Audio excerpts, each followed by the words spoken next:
ዛሬ ሃይማኖትን ለእንጀራ የሚከተል በጣም ብዙ ነው። ለእንጀራ ብሎ ለምግብ ብሎ ለጭብጥ ቆሎ ለግማሽ እንጀራ ብሎ ሃይማኖቱን በልብስ በምግብ በሁኔታ የሚቀያየር ሰው በጣም ብዙ ነው። የክርስቶስ ቅዱስ ሥጋ የክርስቶስ ክቡር ደም ዘማዊውን ድንግል ታደርገዋለች በነፍሱ። ኃጢአተኛው የበደለው ደግሞ እንዳልበደለ፣ እርኩስ የሆነው ሰው ንጹሕ ታደርገዋለች። የራቀውን ያቀርበዋል፣ የወደቀውን ያነሳዋል፣ የረከሰውን ያነጻዋል፣ የተጣመመውን ያቀነዋል።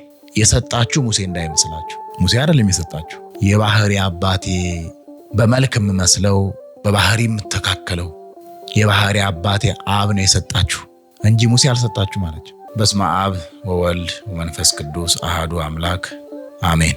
በዚህ በዮሐንስ ወንጌል ምዕራፍ 6 ቁጥር 56 ላይ ዘበልዐ ሥጋየ ወሰትየ ደምየ ይሄሉ ምስሌየ ይላል። ሥጋዬን የበላ ደሜንም የጠጣ ከኔ ጋር ይኖራል። ወአነሂ እሄሉ ምስሌሁ እኔም አድሬበት እኖራለሁ ይላል። እንደ እሳትና እንደ ብረት፣ ከእሳት ውስጥ የገባ ብረት እሳቱን ይመስላል። ከብረት ጋር የተገናኘ ፍህም እሳትም ብረቱን ይመስላል። እሳቱ ብረቱን እንዲመስል ብረቱም ደግሞ የእሳቱን አካልና ባህሪ እንደሚዋሃድ በረድኤት አድሬበት እኖራለሁ አለ። ማንን? ዘበልዐ ሥጋየ ወሰትየ ደምየ ሥጋዬን የበላ ደሜንም የጠጣ አለ። ከዕለታት በአንድ ቀን አምላካችን ክርስቶስ ባህሩን ተሻግሮ ከቅፍርናሆም አገኙት። ወሶበ ረከብዎ ማዕዶተ ባሕር። አምላካችን ክርስቶስ ባህሩን ተሻግሮ በቅፍርናሆም ባገኙት ጊዜ ወይቤልዎ ረቢ ማእዜ መጻእከ ወበጻእከ ዝየ፣ መምህር ከመቼው ባህሩን ተሻግረ ከዚህ ደረስክ አሉት። ከመቼው? መቼ መተህ ነው? ባህሩን ከመቼው ተሻግረ ከመቼው እዚህ ደረስክ አሉት ይላል። ተገርመው ማለት ነው። ምክንያቱም አምላካችን ክርስቶስ ሁልጊዜ መግባቸው የነበረው ከባህሩ ማዶ ነው፣ አሻግሮ ነው፣ ይከተሉት ነበረ ነው። ወአውሳ ጊዜ ኢየሱስ ወይቤሎሙ፣ ጌታ መልሶ እንዲህ አላቸው፣ አማን አማን እብለክሙ ከመ አኮ አንትሙ ዘታሐስሱኒ በእንተ ዘርኢክሙ ተአምራተ አላቸው። እናንተ እኔን የምትሹኝ የእጄን ተአምራት፣ በእጄ ጎባጣውን ሳቀና፣ ድውዩን ስፈውስ፣ ለምጻሙን ሳነጻ፣ የወደቀውን ሳነሳ፣ የተራበውን ስመግብ፣ ተአምራቱን አይታችሁ ተአምራቱን ለማድነቅ እንዳልመጣችሁ በእውነት ነግራችኋለሁ። አላ በእንተ ዘበላዕክሙ ህብስተ ወጸገብክሙ አላቸው። አሳው በርክቶ ህብስቱ ተባስቶ ተመግባችሁ ስለጠገባችሁ ነው የምትፈልጉ። እንከሰ ተገበሩ አኮ ለመብልዕ ኃላፊ አላቸው። ለሚጠፋው ምግብ፣ ለሚያልፈው ነገር፣ ለሚለወጠው ነገር አትድከሙ። ስለ ምግብ ጉዳይ፣ ስለ እንጀራ ጉዳይ እንደምትፈልጉኝ አውቃለሁ አላቸው ይላል። እንግዲህ በቅዱስ ወንጌል በትርጓሜያችን ከ10 መንደር ተወጣተው የ5 ገበያ ያህል ሕዝብ ክርስቶስን ይከተለው ነበር። ከነዚህ መካከል በ5 ወገን የሚከተሉት ነበሩ። የመጀመሪያዎቹ የእጁን ታምራት የቃሉን ትምህርት ለመስማት፣ ሁለተኛዎቹ ደግሞ ፊቱን ለማየት ፊቱን አይተው የሚፈወሱ ስለነበሩ፣ ሶስተኛዎቹ ደግሞ ወንጌልን እያስተማረ ወንጌልን እየሰበከ ኦሪት ብሉይ ኪዳን አታስፈልግም ብሏል ብለው ለማጣላት የመጡ ነበሩ። አራተኛዎቹ ደግሞ ከበረከተው ከበዛው እንጀራ ከበረከተው አሳ ለመመገብ የሚመጡ ነበሩ። አምስተኛው ደግሞ ንስሐ አባታቸውን ጠየቁ። ከአምስቱ ክርስቶስን ከሚከተሉት ከአምስቱ ወገኖች መካከል አንዱ ክፍል እንጀራ ለመብላት የሚከተለው ነበረ። እንጀራው ብቻ ሲበረክት አይቶ የበዛውን እንጀራ ለመብላት የበረከተውን አሳ ለመብላት ብቻ እርሱን የሚከተለው ነበር። ለነሱ ነው እንግዲህ ታምራትን ለማየት ታምራትን ለማድነቅ በእግዚአብሔር ለማመን እንደማትመጡ በእውነት እነግራችኋለሁ። በእንተ ዘበላዕክሙ ህብስተ ዳቦ ለመብላት ወጸገብክሙ የአሳውን ትርፍራፊ ለመመገብ ያንንም ዳቦ በልታችሁ አሳውንም ተመግባችሁ ስለጠገባችሁ ነው የምትፈልጉኝ አላቸው። ዛሬ ሃይማኖትን ለእንጀራ የሚከተል በጣም ብዙ ነው። ለእንጀራ ብሎ፣ ለምግብ ብሎ፣ ለጭብጥ ቆሎ ለግማሽ እንጀራ ብሎ ሃይማኖቱን በልብስ በምግብ በሁኔታ የሚቀያየር ሰው በጣም ብዙ ነው። ኦርቶዶክሳዊነት ከእንጀራ ጋር፣ ኦርቶዶክሳዊነት ከስጋዊ ምቾት ከደማዊ ከስጋዊ ጋር በማገናኘት ሃይማኖትን የገንዘብ የስጋዊና የደማዊ መከማቻ አድርጎ መረዳት በዛ ጊዜ የተጀመረ ነው። ዛሬም ክርስቶስን ስለ እንጀራ የሚከተሉ አሉ። እንጀራ ስላበረከተላቸው፣ በረከተ ስጋ በረከተ ነፍስ ስለሰጣቸው፣ ሕይወተ ስጋ ሕይወተ ነፍስ ስለሰጣቸው፣ በልብስና በረድኤት ስላልተለያቸው ብቻ እግዚአብሔርን የሚከተሉ አሉ። ከእግዚአብሔር ዘንድ አንዱ ሲጎድል ደግሞ ክርስትናው ባፍንጫዬ ይውጣ አያስፈልግም ክርስትና የሚሉ ጎደለብኝ ብለው አጣን ብለው ነጣን ብለው ተቸገርን ብለው ሃይማኖታቸውን የሚለውጡ እጅግ ብዙ ናቸው። ሃይማኖታቸውን በጊዜ በቦታ በሁኔታ የሚለዋወጡ እጅግ ብዙ ናቸው። ሃይማኖት የንግድ ማዕከል ይመስል ወይ ደግሞ የስጋዊና የደማዊ የገንዘብና የምቾት ማግኛ ይመስል ሃይማኖታቸውን እንደ ሸቀጥ የሚቀያይሩ የሚለዋውጡ፣ ወርቁን በብር ብሩን ለወርቅ እንደሚለውጡት ሃይማኖታቸውን ከሚያገኙትና ከሚያጡት ከሚያተርፋቸውና ከሚያከስራቸው ጋር በማገናኘት ሃይማኖትን በገንዘብ ሃይማኖትን በስጋዊና በደማዊ ነገር የሚለውጡ ሰዎች በጣም ብዙ ናቸው። ስለዚህ ምን አለ አምላካችን ክርስቶስ? አኮ ከመአንትሙ ዘታሐስሱኒ በእንተ ዘርኢክሙ ተአምራተ። ተአምራትን ስላያችሁ ማለት ጎባጣውን ሳቀና፣ ድውዩን ስፈውስ፣ የተራበውን ስመግብ፣ የተጠማውን ሳጠጣ፣ ያዘነውን ሳረጋጋ፣ ሙት ሳስነሳ፣ የዕለት ሬሳ ሳስነሳ አይታችሁ ለማድነቅ አይደለም፣ ለማመን አይደለም። እንጀራ ስለምትበሉ ነው። ለቁራሽ እንጀራ ለጭብጥ ቆሎ ነው የምትከተሉኝ አላቸው። ከዛ ምን አለ? ተገበሩ እንከሰ እንግዲህ አኮ ለመብልዕ ኃላፊ፣ ለሚጠፋው ለሚለወጠው ሐሰስ ገሰስ ለሚሆነው ነገር አትድከሙ አለና እስመ ለዝሰ እግዚአብሔር አብ ሀተሙ አለ። ስጋዊ ደማዊ ነገር አባት ያሳልፎታል አላቸው። ከዚህ በኋላ ነው እንግዲህ ወደ ስጋው ደሙ የሚያስተምራቸው። ጌታ ሆይ አሉት፣ እንድናምንብህ በባህሪ አባት በአብ በአንተ በመንፈስ ቅዱስ እንድናምን ምንተ ተአምረ ታርኢ፣ ምን አይነት ተአምር ታሳየናለህ አሉት ይላል። ከዛ እያይዘው ምን አሉ? አበዊነሰ መና በልዑ በገዳም አሉት። መቼም በአባቶቻችን ዘመን እንደነበረው መና ከሰማይ ወርዶላቸው ይበሉ ነበረ። ከሰማይ መና ይወርድላቸው ነበር 40 ዘመን መና በልተዋል። ከዚህ የበለጠ ተአምር መቼም አታሳየንም አሉት። ስለ መና ስንናገር የደመና አይበት ከውቅያኖስ አትንኖ እንደ በረዶ ግግር አድርጎ ጠዋት ውርጭ ሲወርድ አብሮ የድንብላል መልክ ያለው ነገር ይጥልላቸዋል። ያን ይመገቡ ነበረ። 40 ዘመን ያን ተመግበዋል። ምንድን ያላቸው? አኮ ሙሴ ዘወሀበክሙ ውእተ ህብስተ አላ አቡየ ወሀበክሙ ህብስተ እምሰማይ ይላል። ያኮ ከሰማይ የወረደው መና የሰጣችሁ ሙሴ እንዳይመስላችሁ። ሙሴ አይደለም የሰጣችሁ፣ የባህሪ አባቴ በመልክ የምመስለው በባህሪ የምተካከለው የባህሪ አባቴ አብ ነው የሰጣችሁ እንጂ ሙሴ አልሰጣችሁ ማለቸው። አሁንም አላቸው እንከሰ ተገበሩ፣ እንግዲህስ ለመብልዕ ዘለዓለም፣ ለማያልፈው ለማይለወጠው ለዘላለም ምግብ ስሩ። የዘላለም ምግብ፣ የማይለወጥ ምግብ፣ የማያረጅ ምግብ፣ ለዛ ስሩ፣ ለዛ ድከሙ ካላቸው በኋላ ለመበላይክሙ ስጋሁ ለወልደ እጓለ እመሕያው ወይሰተይክሙ ደሞ አልበክሙ ሕይወት። የወልደ እጓለ እመሕያው የኔን የክርስቶስን ስጋ ካልተቀበላችሁ፣ ካልበላችሁ፣ ካልጠጣችሁ በራሳችሁ ሕይወት የላችሁ። ስጋዬ እውነተኛ መብል ነው፣ ደሜም እውነተኛ መጠጥ ነው። ስጋዬኒ መብላ ጽድቅ ወደሜኒ ስተ ሕይወት ውእቱ። ስጋዬ እውነተኛ መብል ነው፣ እውነተኛ መብል። የዚህ ዓለም ምግብ ሐሰተኛ ነው። ጠዋት የጠገብክ ይመስልሃል፣ ግን ምሳ ያስፈልግሃል። ምሳ በላሁ ብለህ የጠገብክ ይመስልሃል። እራት ያስፈልግሃል። የዚህ ዓለም ምግብ ሐሰተኛ ነው። እውነተኛ ምግብ ማለት ምን ማለት ነው? የክርስቶስን ሥጋው አንዴ ከተቀበልን ለዘላለም አያሻንም ነበረ። አንዴ ከተቀበሉት የክርስቶስ ሥጋ በቂ ነበረ። ነገር ግን ኃጢአት ስለምንሰራ በደል ስለሚኖርብን ደግመን እንቀበላለን። ደሜም እውነተኛ መጠጥ ነው አለ። የሕይወት መጠጥ ነው አለ። የዚህ ዓለም መጠጥ የሞት መጠጥ ነው።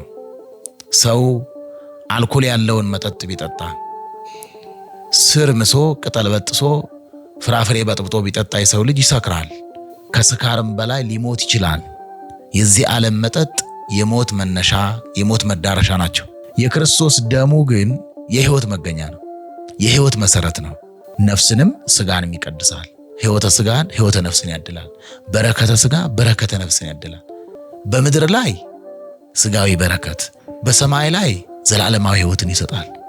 የክርስቶስ ደሙ ብርጭቆ በሳሙና እንደሚታጠበው በማድረቂያ እንደሚወለወለው የክርስቶስ ደሙ የእኛን ነፍሳችንንም ስጋችንንም ከኃጢአት ለይቶ ያነጻናል፣ ይወለውለናል። ምን አለ? ስጋዬ እውነተኛ መብል ነው፣ ደሜንም የሕይወት መጠጥ ነው። የሕይወት መጠጥ ሞት የሌለበት ማለት ነው። የማያሰክር ማለት ነው። የማያፍገመግም ማለት ነው። የማያስቀባጥር ማለት ነው። የማይጥል ማለት ነው። የማያደማ ማለት ነው። በእሾህ በገደል የማይጥል ማለት ነው። በገሃነም የማይጥል ማለት ነው። ስጋው የእውነት ምግብ ነው ስንል ቁንጣን የማያዚዝ የዚህ ዓለም ምግብ ቢበሉት ቢጠግቡት ቁንጣን ያስይዛል።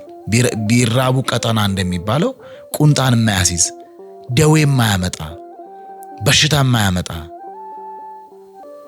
እንቅልፍ የማያበዛ የማያመጣ ከዚህ ዓለም ምግብ የተለየ እውነተኛ ምግብ ነው አለ። የክርስቶስ ሥጋው የክርስቶስ ደሙ ይህ ነው። ይህንን እውነተኛ መብል እውነተኛ መጠጥ ተቀበሉ እንጂ በራሳችሁ ሕይወት የላችሁም። ዘበልዓ ሥጋየ ወሰትየ ደምየ ቦ ሕይወት ዘለዓለም አላቸው። ሥጋዬን የበላ ደሜን የጠጣ የዘላለም ሕይወት አለው። ሥጋዬን ያልበላ ደሜን ያልጠጣ የዘላለም ሕይወት የለውም አላቸው በአጭር ቃል። ከዛ ዘበልዓ ሥጋየ ወሰትየ ደምየ ይሄሉ ምስሌየ አለ። ሥጋዬን የበላ ደሜን የጠጣ ከኔ ጋር ይኖራል። ዋነሂ ይሄሉ ምስሌሁ እኔም አድሬበት እኖራለሁ አለ። ቅድም በመግቢያዬ ላይ እንዳልኩ ብረት ከእሳት ጋር እሳት ከብረት ጋር ተዋህዶ እንዲኖር እኔ ተዋህጄው እኖራለሁ አለ።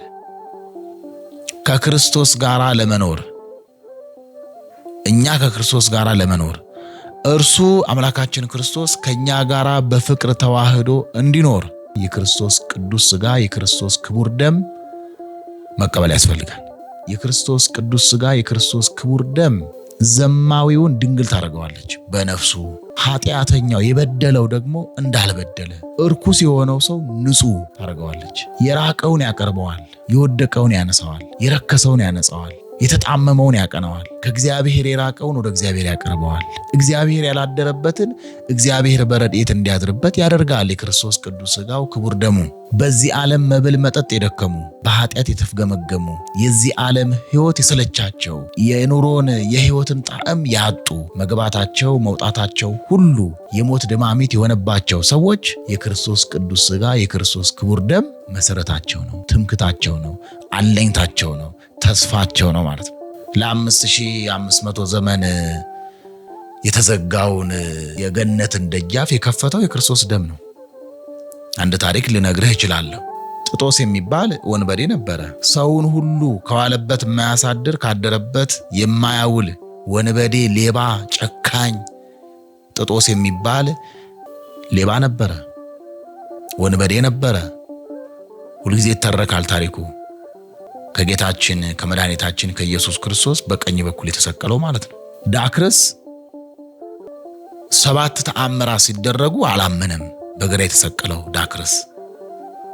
ጥጦስ ግን 7ቱ ተአምራት ሲደረጉ አየ። ይልቁንም ፀሐይ ሲጨልም፣ ከዋክብት ሲረግፉ፣ ጨረቃ ደም ሲሆን አይቶ በአምላክነቱ አመነ። ከዛ ምን አለ? ተዘከረኒ እግዚኦ አመ ትመጽእ በመንግሥትከ አለ ይላል። አቤቱ ጌታዬ በጌትነት በመንግሥትህ በመጣ ጊዜ አስበኝ አለው። አስበኝ አለው። ይሄ እንዲያው የጥሞና ጸሎት እኮ ነው። በቀኝ በኩል ተሰቅሎ ሹክ ያለው ይመስላል። የቤተሰብ የጨዋ አነጋገር፣ የፍቅር አነጋገር፣ የመውደድ አነጋገር፣ የባለሟልነት አነጋገር፣ የፈሊጥ አነጋገር ነው። አቤቱ ተዘከረኒ አመ ትመጽእ በመንግሥትከ፣ አቤቱ ለጻድቃን ዋጋ ለኃጥአን ፍዳ ልትሰጥ በደብረ ጽዮን አደባባይ ለፍርድ በተገለጥክ ጊዜ አስበኝ አለው። በጌትነት አስበኝ፣ በአባትነት አስበኝ፣ በፍቅርህ በቸርነት አስበኝ። ለጻድቃን ዋጋ ስትሰጥ አስበኝ። እኔ ኃጥእ ነኝ፣ እኔ ሌባ ነኝ፣ እኔ ወንበዴ ነኝ፣ እኔ ክፉ ነኝ፣ እኔ ጨካኝ ነኝ። አንተ ግን በቸርነት አስበኝ፣ በጌትነት አስበኝ አለው።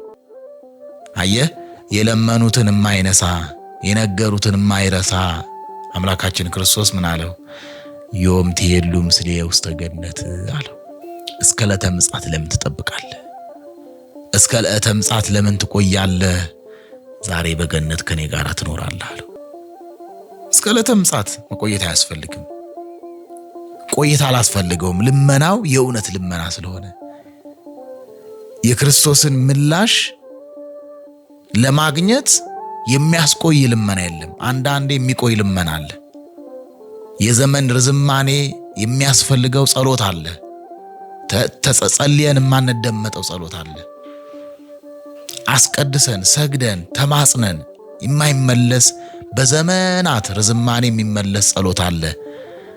በቂም የተጸለየ ጸሎት ልቡናን ከቂም ከበቀል ሳያርቁ የቀረበ መስዋዕት ልመና ይዘገያል።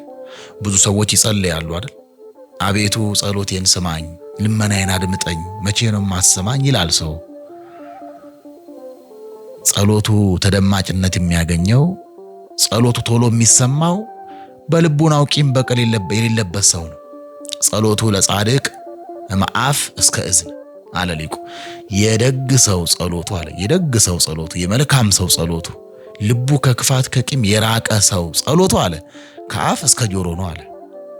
ፍጥነቱ አየ ወደ እግዚአብሔር ሲቀርብ ጸሎቱ።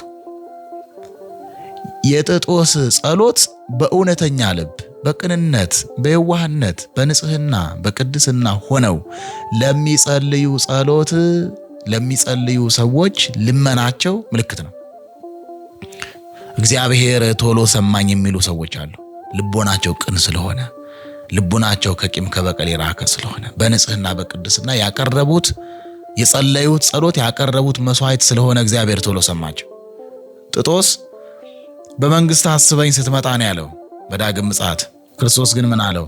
ዛሬ ከኔ ጋር በገነት ትኖራለህ አለው። ዛሬ ለምንድነው እግዚአብሔር ጸሎታችንን ለነገ ያሳደረብን? ለምንድነው ልመናችንን ለዓመት ለዘመናት ያቆየብን ቢባል የኛ የጸሎት አቀራረባችን ሂደት በቂምና በበቀል በክዳትና በሽንገላ ስለሆነ ነው። ከዚህ በኋላ ደመ ማህተሙን ሰጠው ይላል። ደስ የሚል ታሪክ ነው። ደመ ማህተሙን ሰጠው። ሂድና ገነትን ክፈታል። ለ5500 ዘመን የነበሩ ደጋግ ጻድቃን በብሉይ ኪዳን የነበሩ ጻድቃነ ብሉይ እነ አብርሃም እነ ይስሐቅ እነ ያዕቆብ እንደነ ሊቀ ነቢያት ሙሴ እንደነ ኢያሱ እንደነ ኖህ ስንቱ ተደጋጉ የተመሰከረላቸው ለ5500 ዘመን የተዘጋውን የገነት ደጃፍ አልከፈቱም። የከፈተው ወንበዴው ነው። የገነትን ደጃፍ የሚጠብቀውን ሱራፊን የደፈረው ወንበዴው ነው። ሌባ የነበረው ነው። ደመ ማህተሙን እዚህ ጋር አደረገለት ይላል። የክርስቶስን ደሙን በእጁ ላይ አስያዘው፣ ምልክት አደረገለት። ልክ እንደ ንጉስ ማህተም። የንጉስ ማህተም የያዘ ሰው የትም ይሄዳል። የንጉስ ማህተም የያዘ ሰው ሀገር ይሻገራል፣ ባህር ይሻገራል። ከተለያዩ መንግስታት ጋር መወያየት ይችላል። በተለያየ ሀገር እንኳን ቢሄድ የንጉስ አዳራሽ የንጉስ እልፍኝ ክፍት ነው። የንጉስ ማህተም የያዘ ሰው። ለምሳሌ አንተ የንጉስ ማህተም ቲተር ብትይዝ የትም ትሄዳለህ። ያ የይለፍ ቃል ነው። የንጉሥ ማህተም የይለፍ ቃል ነው። የትም ይሂድ ነው። ጥጦስ ሌባ ቢሆንም ወንበዴ ቢሆንም በክርስቶስ ደም ታጥበዋልና የክርስቶስ ደም እንደ ማህተም እንደ ንጉሥ ማህተም ይዞ ስለነበረ ከገነት ደጃፍ ደርሶ ሊገባ ሲል ማነህ አንተ አለው። ለ5500 ዘመን የተዘጋውን የገነትን ደጃፍ ልትከፍት አንተ ማነህ አለ ሱራፊ። የገነትን ደጃፍ የሚጠብቁ ሱራፊ ኪሩቤል ናቸው። ማነህ አንተ አለው። ማነህ? በእግዚአብሔር ዘንድ የተወደደ እግዚአብሔር በአርአያውና በአምሳሉ የፈጠረው አዳም ነህን አለው። አይደለሁም አለ። እና ታዲያ አንተ ማነህ? መስዋዕቱ የሰመረለት አቤል ነህ አለው። አቤል አይደለሁም። እናንተ ማነህ? የተወደደው ሴት ነህ አለው። የአዳምን ልጅ ጠቅሶ አይደለሁም አለ። እናንተ ማነህ? በእግዚአብሔር ዘንድ የተወደደ በብዙ ሰዎች መካከል ብዙ ሰዎች ኃጢአትን በደልን ሲፈጽሙ በደልን አልፈጽምም ያለው ሎጥ ነህ አለው። አይደለሁም። እናንተ ማነህ? ለእስራኤል ልጆች ለረሃባቸው ጥጋብ የሆነው ያደጉ በእግዚአብሔር ፊት ኃጢአትን አልሰራም ያለው ጻድቁ ደጉ ጎረምሳ ዮሴፍ ትሆን አለው። አይደለሁም። አንተ ማነህ ታዲያ? አብርሃም ነህ? መስዋዕቱ የሰመረለት ይስሐቅ ነህ? ወይስ የእስራኤል አባት ደጉ በኩር አሕዛብ ሁሉ በሱ የተጠሩለት ያዕቆብ ነህ አለው። አይደለሁም። እናንተ ማነህ? ሊቀ ነቢያት ሙሴ ነህ? ባህር የከፈለ መና ያወረደው ሙሴ ነህ አለው። አይደለሁም። እሺ አንተ ማነህ? በገባኦን ላይ ፀሐይን በቀን በጠራራ ፀሐይ ያቆመው ኢያሱ ነው አለው። አይደለሁም። እናንተ ማነህ? ከየትኛው ወገን ነህ? ከነገስታቱ ወገን እነ ዳዊት ወይስ ሶሎሞን ወይስ እነ ሕዝቅያስ የመሰከሩላቸው በዘመናቸው የነበሩ ነገስታት ነህ? አይደለሁም አለ።